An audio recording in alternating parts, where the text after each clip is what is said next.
සුබ දවසක් වේවා හැමෝටම. ඉතින් අපි අද කතා කරන්න බැලුවේ ඇල්ගොරිතම් කියන බ්ලොක්චේන් එක ගැන. ඕගොල්ලෝ ගොඩක් කට්ටිය අහලත් ඇති ඇල්ගොරිතම් කියන බ්ලොක්චේන් එක ගැන. අහලා නැති කට්ටියත් ඇති. ඉතින් අපි බලමු ඉතින් ඇල්ගොරිතම් බ්ලොක්චේන් එකේ බෑග්ග්‍රවුන්ඩ් එක, පර්පස් එක, ඊට පස්සේ ටෝකනොමික්ස් මොනවද, ඉස්සරහට තියෙන පොටෙන්ෂල් එක මොකද්ද, ඒ වගේ ඔක්කොම දේවල් අපි අද බලමු. වීඩියෝ ලයික් එකක් දාලා පටන් ගන්න. සබ්ස්ක්‍රයිබ් කරලා නැත්නම් සබ්ස්ක්‍රයිබ් කරලා යන්න. අපි යමු වීඩියෝ එකට. සෙල්වියෝ මකාලේ තමයි ඇල්ගොරිතම් බ්ලොක්චේන් එකේ ෆවුන්ඩර්. අපි බලමු සිල්වියෝ මකාලේ කියන්නේ කවුද එම කියලා පොඩ්ඩක් විස්තර බැලුවොත් සිල්වියෝ මකාලේ තමයි MIT electrical engineering computer science MIT කියන යුනිවර්සිටි එකේ electrical engineering and computer science department එකේ since 1983. ඉතින් 1983 ඉඳන්ම cryptography, zero knowledge proof, pseudo generation, secure protocol, ඒ වගේම payment gateways, payment applications හදන්න දායක වුණ කෙනෙක් හැටියට ප්‍රසිද්ධියක් උසුලනවා. ඒ වගේම මේක ඉන්ට්‍රෙස්ටිං එක තමයි Turing Award, Nobel Prize of Computing කියන මේ කියන්නේ Turing Award එක තමයි Nobel Prize of Computing කියන එක වගේ හැඳින්වෙන්නේ. ඉතින් 2012 මේ award එක හම්බෙලා තින්නේ සිල්වියෝ මකාලිට. ඉතින් ඒකෙන් ඔයගලන්ට හොඳ අයිඩියා එකක් ගන්න පුළුවන් මේකේ පිටිපස්සේ ඉන්න ලීඩර්ෂිප් එක, මේකේ ඉන්න ටීම් එකේ ලීඩර්ෂිප් එක දරන්නේ මෙයා. ඉතින් හොඳ ඉස්සරහට හොඳ පොටෙන්ෂල් එකක් මම දකිනවා මෙන්න මේ ලීඩර්ෂිප් එක හින්දාම. එතකොට ඇල්ගොරිතම් බ්ලොක්චේන් එකේ නේටිව් ටෝකන් එක තමයි ඇල්ගෝ කියන ටෝකන් එක. ඉතින් ඇල්ගෝ කියන ටෝකන් එක තමයි ඇල්ගොරිතම් බ්ලොක්චේන් එකේ ගවර්නන්ස් වලට, ඒ වගේම ස්මාර්ට් කොන්ට්‍රැක්ට්ස් වලට එම කියන්නේ ෆී එකක් විදියට, කරන්සි එකක් විදියට පාවිච්චි කරන්නේ ඇල්ගොරිතම් බ්ලොක්චේන් එකේ ඇල්ගෝ කියන ටෝකන් එක. ඉතින් අපි බලුවොත් ඇල්ගොරිතම් කියන්නේ ඩිසෙන්ට්‍රලයිස්ඩ් ස්මාර්ට් කොන්ට්‍රැක්ට් කම්පැටිබල් බ්ලොක්චේන් එකක්. එතකොට අනික් බ්ලොක්චේන්ස් වලට වඩා තියෙන වෙනස බැලුවොත් දැන් එතේරියම්, බිට්කොයින් වගේ බ්ලොක්චේන්ස් රන් වෙන්නේ proof of work කියන එකයි. ඊට පස්සේ කඩනෝ ඒ වගේ බ්ලොක්චේන්ස් රන් වෙන්නේ proof of stake වලින්. නමුත් ඇල්ගොරිතම් එකේ ස්පෙෂලිටි එකක් තියෙනවා. ඇල්ගොරිතම් එක මෙන්න මේ බ්ලොක්චේන් ට්‍රිලෙමා කියන ඒ concept එක බිඳ දමන්න කියන අදහසින් තමයි ඒගොල්ලන් බ්ලොක්චේන් එක ඒගොල්ලන්ගේ බ්ලොක්චේන් එක ඒගොල්ලන් පාවිච්චි කරන්න හදන්නේ. ඉතින් ඒක ඒගොල්ලන්ගේ concept එක තමයි pure proof of stake කියන concept එක.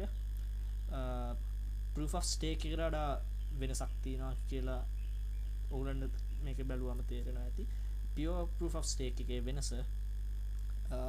මේකේ තියෙනවා to avoid rich get richer situation observed in most proof of stake networks. ඒ කියන්නේ දැන් proof of stake networks වල blocks validate වෙන්නේ and rewards බෙදලා යන්නේ තමන්ගේ තියෙන stake එකට අනුව.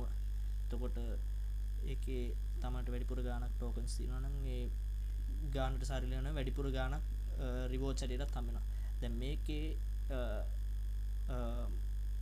network එකේ consensus protocol එක pure proof of stake එකේ වෙන්නේ ඒ හැමෝම network validators ලා තේරෙන්නේ randomly. එතකොට මේකේ to avoid rich get richer කියන situation එකේ ඒගොල්ලන් පාවිච්චි කරනවා මේ pure proof of stake කියන consensus mechanism එකකින්. මේකෙන් ඒගොල්ලන්ගේ අදහස තමයි මේ blockchain trilemma එහෙම නැත්නම් blockchain එකේ මේක විටලිච් බියුටරින් තමයි ethereum co-founder එයා තමයි මේක ප්‍රොපෝස් කරේ. ඒ කියන්නේ හැම blockchain එකකම මේ දෙකක් කියන්නේ මේ තුනෙන් දෙකක් achieve කරොත් අනික එක compromise කරනවා. ඒ කියන්නේ නැත්නම් අනික එකට තියෙන ඉඩ තන අඩු වෙනවා කියන කියන්නේ security scalability තියෙන තැන decentralization නැහැ, security තියෙන තැන scalability හරි decentralized වලින් අඩුවක් වෙනවා. ඒ වගේ. එතකොට මේ concept එක වැරදි කියලා prove කරන්න නැත්නම් ඒ මෙතන concept එක බෙද දමන්න සිල්වියෝ මකාලි propose කරපු pure proof of stake එක තමයි. ඉතින් ඒක බේස් වෙලා තමයි ඇල්ගොරෑන් බ්ලොක්චේන් එක හැදලා තියෙන්නේ. ඇල්ගොරෑන් වල ටෝකනමික්ස් ගැන කතා කරොත් ඇල්ගොරෑන් වල ටෝටල් සප්ලයි එක තියෙන්නේ 10 බිලියන්. එතකොට ඒකෙන් දැනටම 6.3 බිලියන් ගාණක් සෙකන්ඩරි සප්ලයි එක තියෙනවා. මුලින්ම බැලුවොත් ඇල්ගොරෑන් වල ටෝකන් ඩිස්ට්‍රිබියුෂන් එක එතකොට මේකේ 90 බයිනන්ස් රිසර්ච් එකෙන් තමයි මේ ඩීටේල්ස් ඔක්කොම ගත්තේ. 125ක් ඒගොල්ලන් ඇලොකේට් කරගෙන තියෙනවා ටෝටල් සප්ලයි එකෙන් ටීම් එකටයි ෆවුන්ඩේෂන් එකටයි ඉන්වෙස්ටර්ස්ලටයි. ඊට පස්සේ 130ක් පබ්ලික් සේල් එකක්. ඊට පස්සේ ඒ කියන්නේ ඕක්ෂන් එක තියලා ඕක්ෂන් කරලා ටෝකන්ස් විකුණනවා. ඒකට තමයි පබ්ලික් සේල් කියන්නේ.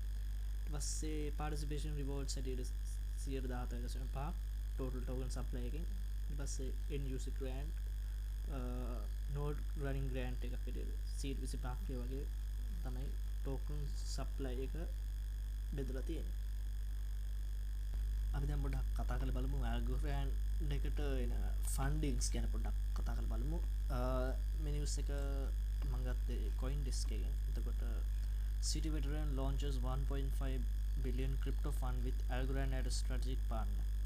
එතකොට මේ 1.5 billion crypto fund එක 1.5 billion කියන්නේ ඉසිමිසි ගණන් නෙමෙයි සෑහෙන ලොකු ගණනක්. එතකොට ඒකෙන් කොටසක් Algorand එකට ඉන්වෙස්ට් කරන්න Hivemind එක. Hivemind Capital Partners founded by former City exec Matt Sang announced inaugural 1.5 billion venture fund to invest in blockchains, layer 1 blockchains such as Algorand. එතකොට මේ වගේ ලොකු ෆන්ඩ්ස් උත් Algorand blockchain එකට එනවා කියන හොඳම උදාහරණයක් තමයි මේක. මේ නිවුස් එකත් එහෙම එකක් ඒ වගේම ෆන්ඩින් එකක් තමයි. Borderless Capital launches $500 million fund for Algorand projects. ඒ කියන්නේ ඩොලර් මිලියන 500ක් fund to back projects powering the next generation of decentralized projects on Algorand. එතකොට Algorand කියන blockchain එකේ run වෙන projects build කරන්න නැත්නම් decentralized applications build කරන්න Borderless Capital එක ඒකෙන් Borderless Capital කියන fund එක මිලියන 500ක් ඩොලර් මිලියන 500ක් ආයෝජනය කරනවා කියන එක තමයි මේකෙන් අපිට බලන්න පුළුවන්. එතකොට මේ වගේ ෆන්ඩ්ස් එනවා කියන්නේ මේ ක්‍රිප්ටෝ ඇඩොප්ෂන් එකට මේ Algorand blockchain එක ලක් වෙලා කියන එකට ලොකු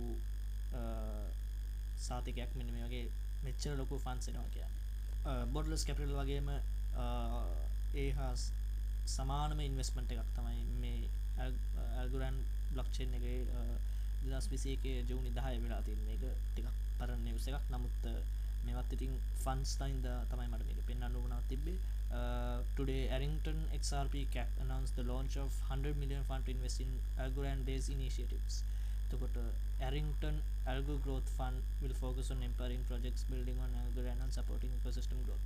එතකොට Arrington කියන capital firm එක ඒගොල්ලන්ගේ funds වලින් 100 million allocate කරලා තියෙනවා Algorand blockchain එකේ decentralized application ඒ වගේම projects building ඒ වගේ Algorand ecosystem එක grow කරන්න.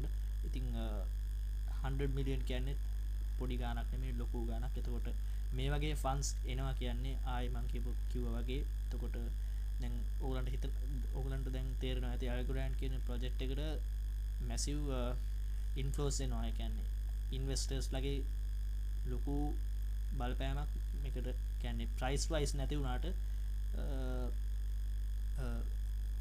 ලොකු corporation ඒ වගේම ලොකු institutions මේ වගේ Algorand වගේ blockchain වලට invest කරනවා කියන්නේ හොඳම උදාහරණයක් තමයි මේ මම මේ පෙන්නපු news. අපි Algorand blockchain එකේ metrics ගැන කතා කරොත් දැනට addresses ගාන grow වෙලා තියෙන විදිහ බැලුවොත් 90 days ඇතුළත 13.5 million තිබ්බ එක 16 million වෙනකන් grow වෙලා කියන්නේ දවස් 90ක් ඇතුළත total address 3 million ගාණක් වැඩි වෙලා තියෙනවා. transaction ගාන බැලුවොත් මේ දවස් ටිකේ නම් පොඩි අඩුවක් down trend එකක් වගේ තියෙන්නේ. පොඩි price up downward එකක් එක්ක හින්දා ඇති වෙන transaction ගාන අඩු වෙන හින්දා කියලා තමයි මට හිතෙන්නේ. මේකේ ඉතින් addresses ගාන බැලුවම තේරෙනවා මේ Algorand community එක grow වෙනවා. ඒ වගේම block time එක බැලුවොත් block time එක latest block time එක 4.4 second. දැන් වෙන බ්ලොක්්චේන් වල ඉතේරියම් වගේ බැලුවොත් ඉතේරියම් වල බ්ලොක් ටයිම් එක 14 සකන්ස් විතර යනවා. ඊට පස්සේ බිට්කොයින් එක බැලුවොත් විනාඩි 10ක් විතර බ්ලොක් ටයිම් එකක් තියෙනවා. ඒ කියන්නේ ලොකු බ්ලොක් ටයිම් එකක් තියෙනවා. එතකොට මෙහෙම බැලුවොත් ස්කේලබිලිටි මේ ඔක්කොම අතින් බැලුවොත් ඇල්ගොරෑන්ඩ් ඉතේරියම් වලටත් වඩා ඉදිරියෙන් ඉන්නවා කියන එක පැහැදිලි. මේකේ තව අපි බැලුවොත් ටෝටල් වැලියු ලොක් තියෙන්නේ අනික් බ්ලොක්්චේන් වලට සාපේක්ෂව පොඩි ගාණක් තියෙන්නේ 88 මිලියන් වගේ. ඇසෙට් වැලියු එකටත් වගේ ටිකක් සෑහෙන අඩුවෙන් තියෙන. ඒකට හේතුව හැටියට මම දකින්නේ 88 මිලියන් කියන්නේ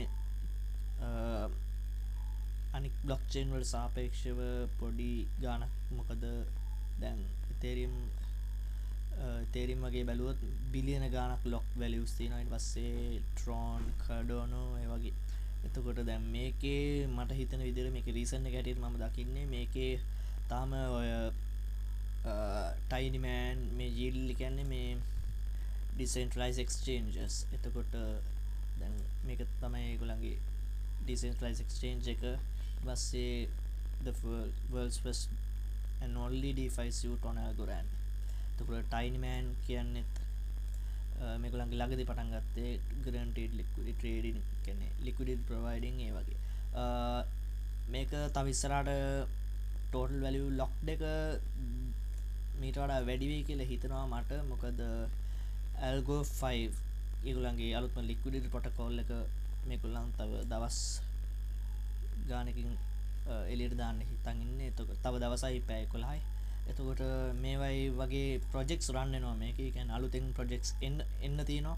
එතකොට මේකේ ඇල්ගොරෑන්ඩ් එකේ වැලියු ලොක්ඩ් එක මීට වඩා වැඩි වෙයි. ඒ වගේම මේ වගේ ප්‍රොජෙක්ට්ස් එළියට එනවා කියන්නේ ඇල්ගොරෑන්ඩ් ඉකෝසිස්ටම් එක ග්‍රෝ වෙනවා කියන එක හොඳ උදාහරණයක්. ඒක හින්දා මේකේ ෆියුචර් එක ප්‍රොමිසිං කියලා මට හිතෙන්නේ. ඉතින් ඔයගලන්ට පේනවා ඇති මේ එක වගේම ක්‍රිප්ටෝ කරන්සිස් ගෲප් එක කම්පැරිසන් එකක් මේක තියෙන්නේ. ඉතින් දැන් මේ ඔක්කොම Solana, Cardano, Avalanche, Polkadot මේ ඔක්කොම Ethereum killersලා හැටියට තමයි ගණන් ගන්නේ. එතකොට දැන් Ethereum වල තියෙන ලොකුම ප්‍රශ්න තමයි high gas fees, ඒ වගේම scalability issues. එතකොට ඒවා ඔක්කොම හින්දා ඒවට Ethereum එකට ෆයිට් එකක් දෙන්න තමයි මේ Solana ඒ වගේ ඔක්කොම ඇවිල්ලා තියෙන්නේ. එතකොට Algorand උත් එහෙම ඉස්සරහට එන්න බලාපොරොත්තු වෙන ප්‍රොජෙක්ට් එකක්, growing project එකක්. එතකොට Ethereum වල තියෙන main ප්‍රශ්න ටික විසඳන්න Solana, Cardano, Avalanche, Polkadot ඔය වගේ හැම project එකම try කරන්නේ.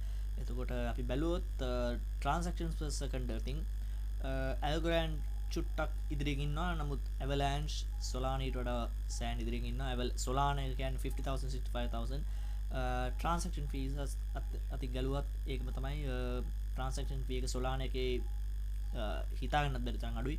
එතකොට Algorand එකේ ඒ වගේම තමයි. ඒ කියන්නේ ඕනම මනුස්සෙක්ට afford කරන්න පුළුවන් තරම තමයි අඩු transaction fees තියෙන්නේ. එතකොට ඉදිරියේ අනාගතේ අඩු transaction fee ඒ වගේම scalability එක අඩු වැඩි transaction ප්‍රමාණයක් handle කරන්න පුළුවන් blockchain තමයි ඉස්සරහට adoption එකට මේ ලක් වෙන්නේ. එතකොට එහෙම බැලුවොත් Solana, Algorand කියන එක ඉදිරියෙන් ඉන්නවා කියලා පේනවා. නමුත් මේක 1100 වුණාට මීට වඩා වැඩි කරන්න සිල්වර් මෙකාලිගේ plan එකක් තියෙනවා කියලා කියන්න හොඳම උදාහරණයක් තමයි මේක. මම මේ ගත්තේ Algorand website එකේ තමයි. Algorand performance view එක 2021 performance view එක. එතකොට Algorand හිතන් ඉන්නවා ඒගොල්ලන්ගේ blockchain එක Algorand will enjoy about 46,000 finalized TPS in 2021. එතකොට 2021 ඉවර වෙද්දී 46000 transaction per second කරන්න පුළුවන් තරමට Algorand එක දියුණු වෙනවා මේ pipelining කියන technology එක පාවිච්චි කරන හින්දා කියලා සිල්වර් මෙකාලි කියලා තියෙනවා. එතකොට එහෙම බැලුවොත් Solana එකට අනිවාර්යෙන් ලොකු බැටල් එකක් දෙන්න පුළුවන් Algorand එකට. ඒ වගේම Algorand එක බැලුවොත් transaction fees ඉතාමත් අඩු මුදලක් ගන්නේ. දැන් Avalanche වගේ ගත්තොත් 760ක් යනවා. 760ක් කියන්නේ සාමාන්‍යයෙන් ලංකා මුදලින් බැලුවොත් රුපියල් 120ක් විතර වෙනවා. එතකොට ඒ වගේ අර දැන් ලෝකෙම ඇඩප්ෂන් වෙන්න නම් transaction fees අඩු වෙන්න ඕනේ. එතකොට ට්‍රන්සක්ෂන් ෆීස් අඩුවෙන් ඕනේ වගේම ට්‍රන්සක්ෂන් per second වැඩි වෙන්න ඕනේ. එතකොට ට්‍රන්සක්ෂන් ෆීස් අඩුවෙන් ඇඩප්ෂන් එකට ඒක පහසුවක්. දැන් 46000 වලට වැඩි කරනවා කියන්නේ ඒක හොඳ නිවුස් එකක් ඇල්ගොරෑන්ඩ් එකට. එතකොට 46000 finalized TPS එකක් බලාපොරොත්තුෙන් ඉන්න පුළුවන් අපිට. ඒ වගේම සත දෙකක් වගේ සත දෙකටත් නැතිව සත මේ තමයි බිද්දෝෂම් බින්දුවයි දෙකක් ඩොලර්. එතකොට ඒ වගේ අඩු ට්‍රාන්සැක්ෂන් ෆී එකක් ගන්න ඇල්ගොරෑන්ඩ් බ්ලොක්චේන් එක. එතකොට එහෙම අති බැලුවොත් දැන් සොලානා එකට හැබැයි මෙහෙම තිබ්බට ඒගොල්ලන්ගේ මේ ස්කේලබිලිටි ඉෂුව එකට පොඩි ප්‍රශ්නයක් තියෙනවා.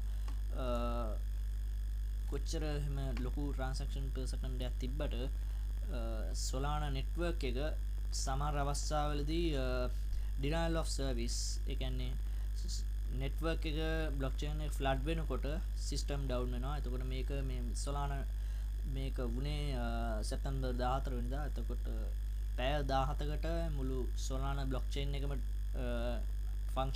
ෆන්ක්ෂනලිටි එක නැති වෙලා ගියා. ඉතින් මේ වගේ ප්‍රශ්න බ්ලොක්චේන් වල එන්න පුළුවන්.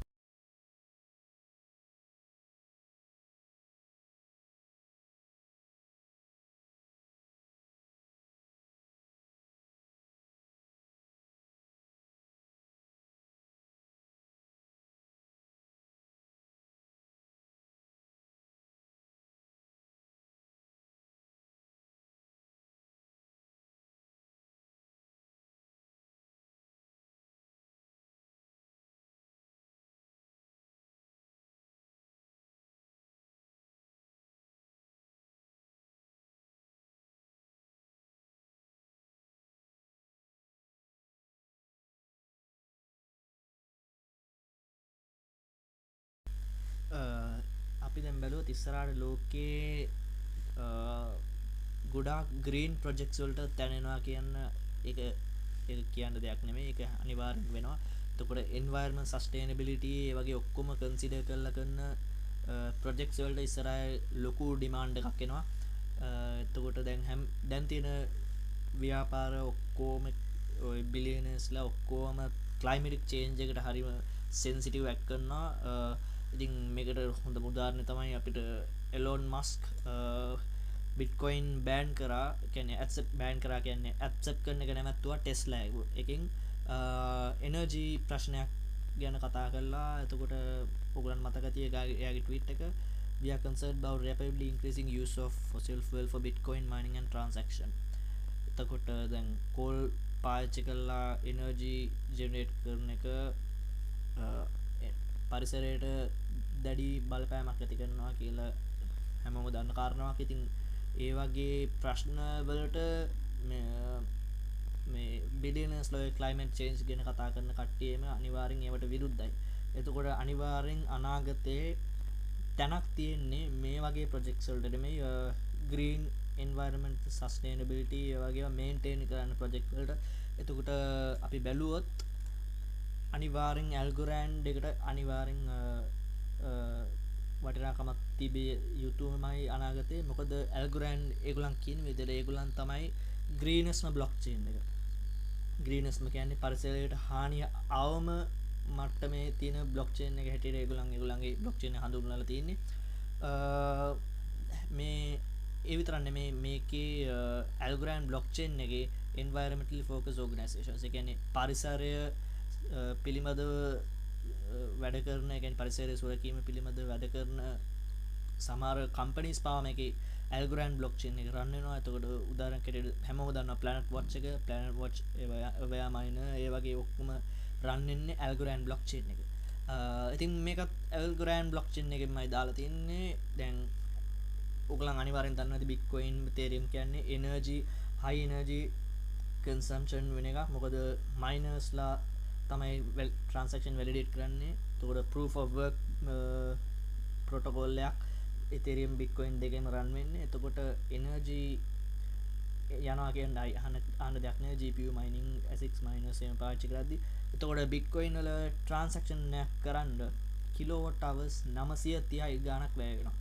එතකොට 930ක් කියන්නේ සෑහෙන ලොකු ගාණක්. එතකොට ඉතේරියම් වල බිට්කොයින් තරම් නැති වුණත් සැලකිය යුතු තරමේ එනර්ජි එකක් භාවිතනවාගෙන අනිවාර්යෙන් පැහැදිලි 70ක් කියන්නේ දැන් එතේරීම් වලට එතේරීම් එක්ක සලකලා බැලුවොත් ඇල්ගෝරෑන්ඩ් එකේ යන්නේ එකන බින්දු කියද බින්දු පහක් තියෙන අතකොට 0.0008 ගනම් ඉතාමත් අඩුම ප්‍රමාණයක තම එනජි වැය වෙන්නේ එතකොට මේකින් අනිවාර්යෙන් කියන්න පුළුවන් අනිවාරෙන් ඇල්ගුරෑන්් එකට අනාගතයක් තියෙනවා මොකොද බ්ලොක්්චේන් හැම දෙයක්ම ග්‍රීන් වෙද්දී එතේරීමුත් දැන් මේ මෙන්න මේ ප්‍රශ්න හින්දා එතේරීමුත් 2.0 එකට යනවා එතකොට මේවත් අඩු වෙලා ඒ කියලා විශ්වාසයක් තියෙනවා නමුත් බිට්කොයින් එකට තියෙන ප්‍රශ්න එහෙමම තියෙයි කියලා මට හිතෙනවා අනිවාර්යෙන් හැබැයි බිට්කොයින් ඩෙවලොපර්ස්ලත් මොකක් හරි ඒකට කරයි නැත්නම් එලොන් මස්ක් වගේ කට්ටිය ආයි මේකට ගැටලුවක් ඇති කරන්න පුළුවන් හින්දා අපි ක්‍රිප්ටෝ ඇඩප්ෂන් ගැන කතා කරොත් එල් සල්වදෝර් වල දැන් ඔයගොල්ලෝ හැමෝම දන්නවා ක්‍රිප්ටෝ මාකට්ස් නිවුස් බලන කට්ටිය අනිවාර්යෙන් දන්නවා එල් සල්වදෝර් දැන් බිට්කොයින් ලීගල් ටෙන්ඩර් එකක් හැටියට පාවිච්චි කරලා තියෙනවා. නමුත් මේක ගොඩක් කට්ටිය දන්නේ නැතුව ඇති. Algorand signs a cooperation agreement with Koi banks to develop the government's blockchain infrastructure on Algorand. එතකොට එල් සල්වදෝර් වල government blockchain එක රජයේ blockchain එක ගොඩක් වෙලාට CBDCs central bank digital currencies. දැන් මේවා ඔක්කොම රන් කරන්න පාවිච්චි කරන්න හදන්නේ Algorand blockchain එක. ඉතින් ඒ වගේම තව එකක් තියෙනවා Marshall Islands. Marshall Islands කියන්නේ පොඩි දූපත් සමූහයක්. ඒකත් Algorand සිලෙක්ට් කරලා තිනවා තමන්ගේ රටේ central bank currency එක කියන්නේ CBDC එක රන් කරන්න Algorand blockchain එකේ. ඒ වගේම දැන් මේකේ ඕගලන්ට ගියොත් Algorand blockchain එකේ වෙබ්සයිට් එකට බලා ගන්න පුළුවන් මේ ඔක්කොම entertainment infrastructure securities supply chain මේ ඔක්කොම ජාතිය niche වල projects run වෙනවා Algorand blockchain එකේ. ඉතින් gaming ද DeFi මේ ඔක්කොම run වෙනවා. Algorand වල price action එක ගැන කතා කරොත් මුලින්ම කියන්න ඕනේ මුල් Algorand එකේ මුල් අවදී price එක සෑහෙන down trend එකකට ගිහලා තිනවා. මේකට මම දකින මුල්ම හේතු කීපයක් තියෙනවා. මට හිතෙන පළවෙනිම හේතුව තමයි මේක ICO එක එහෙම නැත්නම් initial coin offering එක ටිකක් overpriced කියලා. මොකද Algorand initial coin offering එක ගිහිලා තින්නේ 2.4කට. ඉතින් 2.4කට ගිහිලා තියෙන ICO එක දැන් ඒ කාලේ ලොකු ඩවුන් ට්‍රෙන්ඩ් එකකට ඇවිල්ලා දැන් යම් කිසි මට්ටමකට ඇවිල්ලා තියෙනවා. නමුත් තාම ICO level එකටත් වඩා පල්ලෙන් තමයි ට්‍රේඩ් වෙන්නේ. ඉතින් ICO level එකටත් පල්ලෙන් ට්‍රේඩ් වෙන coins ඉතින් දැන් මේකෙන් පැහැදිලි මේකේ ICO level එක පොඩ්ඩක් over value කියලා. තව සැලකිය යුතු දෙයක් හැටියට මම දැක්කේ මේකේ chart එකේ දැන් මෙහෙම price movement එක හරි irregular. මේකට හේතුව මං හෙව්වා මට හම්බුනේ Algorand වල accelerated vesting model එක. ඒ කියන්නේ Algorand Foundation එකේ තියෙන ඒගොල්ලන් hold කරන tokens නියමිත time frame වලදී ඒගොල්ලන් sell කරලා ඒගොල්ලන්ගේ sell කරන tokens පාවිච්චි කරලා ඒගොල්ලන්ගේ advertising developments research and development වලට. ඉතින් ඒකට තමයි vesting කියන්නේ. එතකොට vesting schedule එකට අනුව ඒගොල්ලන් vesting කරලා තිනවා. මේක තමයි ඒගොල්ලන්ගේ schedule එක. එතකොට ඔයගොල්ලන්ට idea එකක් ගන්න පුළුවන් වෙයි. හැබැයි දැන් හොඳ දෙයක තමයි ඒගොල්ලන්ගේ accelerated vesting එක ඒගොල්ලන් complete කරලා. ඒ කියන්නේ ඒගොල්ලන් accelerated vesting එක ඒගොල්ලන් complete කරලා. ඒ කියන්නේ ආයේ ඒගොල්ලන් vesting කරන්නේ නැති වෙයි කියලා ගොඩාක් දුරට අපිට හිතන්න පුළුවන්. එතකොට හැබැයි මේකෙන් වෙලා තියෙනවා supply එකට 3.1 additionally coins එකතු වෙලා තියෙනවා මේගොල්ලන්ගේ vesting හින්දා. හැබැයි මේගොල්ලන් vesting වලින් ගත්ත funds පාවිච්චි කරලා තියෙනවා research and development වලට. ඊට පස්සේ advertising ඒ වගේ දේවල් වලට. ඉතින් මේක හින්දා තමයි ගොඩක් විට මට හිතෙන්නේ price action එක වෙන coins ඔක්කොම all time highs ගහද්දී Ethereum all time highs කියුවා. ඊට පස්සේ Matic Avalanche ඔක්කොම all time high කියුවා. නමුත් Algorand එක තාම පොඩ්ඩක් ලැගින් බිහයින්ඩ් මට හිතන හේතුනේ මට හිතෙන්නේ මේක තමයි හේතුව ඔක්තෝබර් 5 වෙනිදා පස්සේ මේක නවත්තලා ඉතින් අපි බලමු ඉස්සරහට ප්‍රයිස් ඇක්ෂන් එක මොකක් වෙයිද කියලා මට හිතෙන විදිහට මේකෙන් තිබ්බ බලපෑම ඉදිරියට නැති වෙයි කියලා හිතනවා Algorand එකේ ප්‍රයිස් එක දැන් තියෙන්නේ 1.4 මේක හොඳ ඩිප් බයින් ඔපචුනිටි එකක් කියලා මට නම් හිතෙනවා මම මේ කියන දේ කිසිම දෙයක්ම ෆයිනෑන්ෂල් ඇඩ්වයිස් නෙමෙයි මම ලයිසන්ස් ෆයිනෑන්ෂල් ඇඩ්වයිසර් කෙනෙක් නෙමෙයි ඔයගොල්ලන්ගේ රිසර්ච් කරන්න රිසර්ච් කරලා ඔයගොල්ලන්ගේම තීරණ දරගන්න මේකේ තියෙන ඔක්කොම এডুকেෂනල් පර්පසස් only ඉතින් අපි වීඩියෝ එක මෙතනින් හමාර කරනවා ලයික් එකක් දාලා නැත්නම් දැන්ම ලයික් එකක් දාන්න සබ්ස්ක්‍රයිබ් කරලා නැත්නම් අපිව සබ්ස්ක්‍රයිබ් කරලා තියාගන්න ඉදිරියේදී මේ වගේ වීඩියෝ එකක් හම්බ වෙනවා